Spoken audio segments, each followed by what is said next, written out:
président de la République, oyo bengi azali compétent pour diriger, moi je te le concède, ezali positif ou négatif. Est-ce que, comment monsieur était par négatif? Et toujours dans le concept on a mis balai. Positif non négatif. Ezali positif ou négatif, lui en tant que comme compétent pour gérer le pays. Mais n'a pas au cours de l'émission que Zela, Christine Kende. Na bandeli question. Na bandeli la question? Non, qui question très bien. Ok, na bandeli. Vrai ou faux que le bague président public azali compétent pour gérer beaucoup. Oui, oui. Bilan na à la tête du pays, ezali positif ou négatif? Jusque-là, ils en ont positivité. Pardon? Jusque-là, bilan en ont positivité. Ezali négatif. C'est ça positivité. Oh, mais ça négatif. C'est n'habite négatif. N'habite ils en ont positivité. Donc ça ni positif ni négatif. Ils ont mis.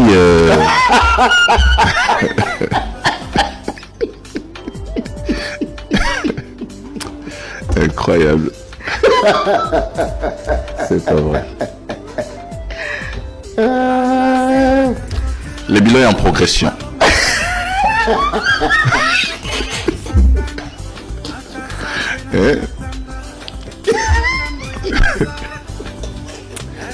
C'est pas incroyable.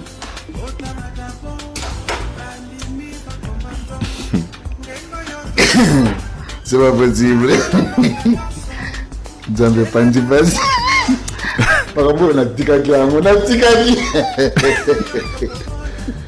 Donc bilan est en progression. En progression.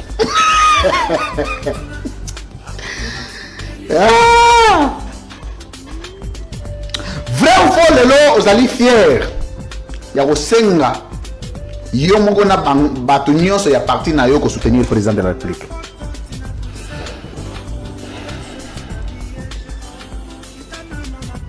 Fier. Non, ma fierté, je pense pas. Fier, c'est trop. Le mot est trop fort. Mais j'ai demandé na bande koto accompagné parce que mandat na ezalina nous à mi-parcours.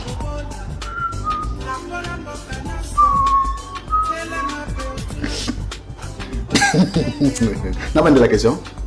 Na répondre déjà. Oui, quand la membre parti na yo ko lelo, ko bato ozali fier ya ko soutenir mokonzi mboka.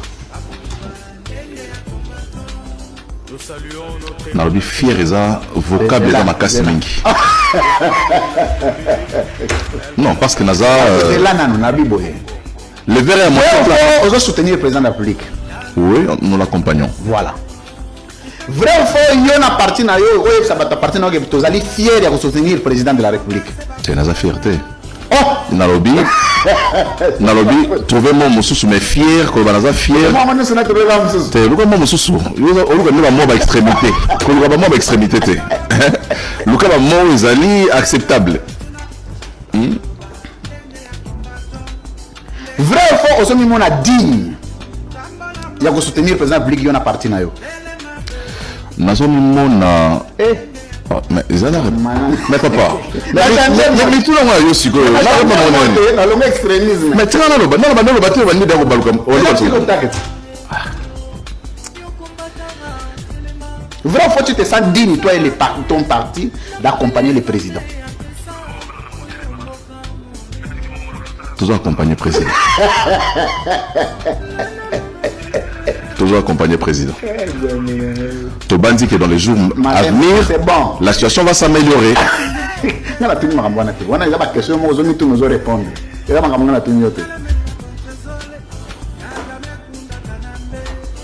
Continuons bien dans l'excellente question. Mais on répond déjà. Tout le monde a dit. Très bien.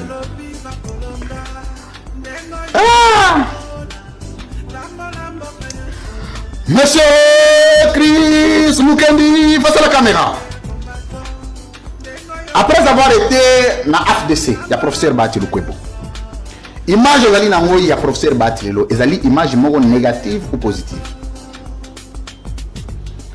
Positive. Pardon? Positive. Mais positive. Très bien. Au Congolais lelo. Oye Bisabango, Bati Lukwebo, c'est un homme politique correct. est-ce qu'il existe un homme politique correct? Non, les hommes politiques corrects existent. Bon. Est-ce que le président public est correct? Mais il faut la politique, il y a moins 12 mots à malignité. Mais les hommes corrects devraient exister et existent aussi. Les hommes corrects existent. Tout dépend de la facette aux autres. Bon, la facette aux autres, la professeur Bati le Kwebo. Aux hommes, on voit qu'on les soit correct ou pas. Bon.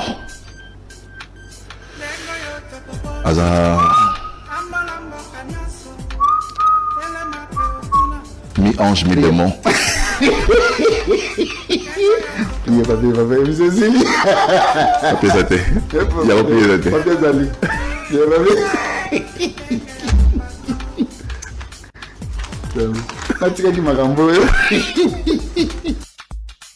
Tola muka. Mwa musubo sutuga mujabi mate mutaki mate. Kongo en otage. Na hebi na ngamai no kende na sote ba na kalamu diu na bandi ba chibrata. Soboza kidiba. Soki boza kidiba. Ba wala mukela biso la tongo ba boto ni biso mboka. Boza la kidiba te ba Congolais bola muka. Bana mai na pa bola la katelo wala ba soso na bandaku. Rwanda vice versa. Et quatrième point, le gouvernement Rwanda exige que dans ces négociations, ce sont des exigences, que le Kinyarwanda soit enseigné et parlé dans les écoles de l'Est de la RDC. Comme on apprend le Swahili, on doit aussi apprendre le Kinyarwanda. Et là, je me pose la question. Nous avons 450 tribus en République démocratique du Congo. Cela revient à dire que nous avons 450 dialectes. Alors si on doit enseigner seulement le Kinyarwanda, le Banyarwanda ne sont pas les seuls où le Kinyarwanda n'est pas l'unique minoritaire. Et les Pygmées, eux qui parlent le Kimbuti, et les Bambutes comme on les appelle. Et il y a d'autres minorités, devront apprendre aux enfants les 450 langues. C'est qu'on veut nous inculquer autre chose. Maloba mon alinga la poboyoka. Na masolo oyo Congo bazako boya ki bazo solana Rwanda te.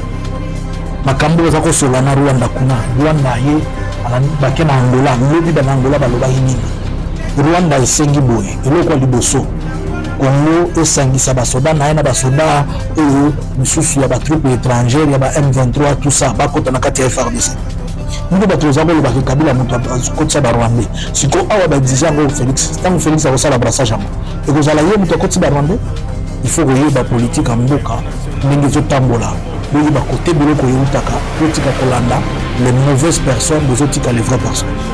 Deuxièmement, Rwanda et Sengi, ils ont la mission, ils ont la paix contrôler ministère donc ministère de la communication, c'est-à-dire sortir sur la Rwanda peut communiquer la communauté, ministère de la finance, ministère de l'économie, ministère de l'intérieur, ministère de la défense et ils contrôler Makambo, Yamine, na Congo. C'est-à-dire que les postes sont importants, régaliennes comme on les appelle, Rwanda a des analyses sur le colonango.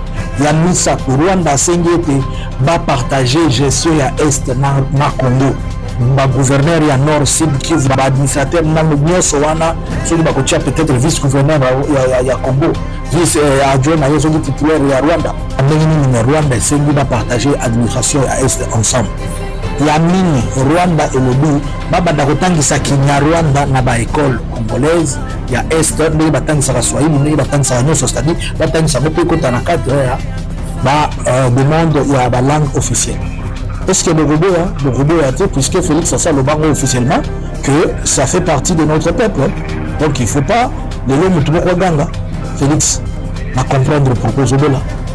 À comprendre pourquoi mon témoignage ça pose la bien. Au moins, il m'a pas comprendre d'aller à côté qui. Il m'a pas compris à battre à bout. Vous allez que le maman était. Maman li que le manabino. Vous avez que la maman li que le batte bien, papa li que le manabino va dans les États-Unis. Parce que papa li que le manabino tant au foot, à qui la mbogo bien balé dans la Botswana. C'est trop compliqué, nous sommes en train de parler, mais c'est trop compliqué.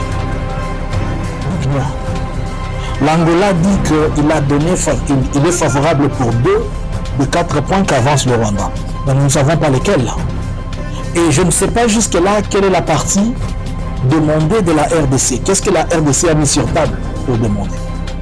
Mais comment le président va-t-il expliquer ceci au peuple congolais que désormais le ministère des Communications doit recevoir le ministère des Communications du Rwanda un discours? Nous devons dire que le Rwanda c'est notre gentil, c'est notre... Tu vois, quand on t'a dit, toi qui es parti dire au Rwanda que c'était les dommages collatéraux, tu vois, c'est ces jours-là que vous avez pris cette photo, non? Où tu avais dit que le mort du Congo c'était des dommages collatéraux. Félix, tu vois où tu amènes le pays. Je suis sûr qu'aucun Congolais ne pourra te pardonner de ça. Hein? Maman Marthe qui nous disait que moi, la nana, la rabutu, non sauté, azoka ni sara makamwa Congo, amituma maman, moi, non, zarananda, kuna, yopo zaranda, parce que yeba indi que moi, non, la nabutute. Et yo, parce que, au moins, makamwa, non, la nabutute, dans je suis en train de me poser la question. Moi, je me pose la question.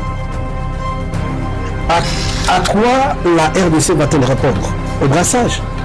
Je me demande, le Rwanda va défendre la question du brassage, pourquoi? Si le Rwanda nous demande de brasser les troupes, pourquoi le Rwanda aussi ne brasse pas les FDLR? Qu'on identifie les FDLR, qu'on lui renvoie qu'il les brasse aussi. Mais je comprends que toutes ces conditions ne viennent pas du Rwanda. Toutes ces conditions viennent des États-Unis qui veulent créer un chaos, qui veulent créer une situation impossible, surtout qu'il y a des tendances. Et la dernière fois, je vous avais dit que la sortie médiatique de Félix qui disait qu'il doit aller à la Russie pourrait lui coûter cher. Et voilà, on est en train de les faire chier et de les faire agenouiller. Je vous ai dit que nous sommes partis dans cette négociation étant à genoux. Excusez, je veux savoir qu'est-ce que la RDC a donné comme contrepartie. Le retrait des troupes rwandaises? Oh my God. Je garde main sur ces choses. Je n'ai pas encore fait une analyse. Je vais faire une analyse approfondie de chaque point. Merci pour tous ceux qui s'abonnent. Partagez au max que le gouvernement nous donne leurs réponses. Abonnez-vous, nous devons faire au moins 1 million d'abonnés. God have mercy upon us.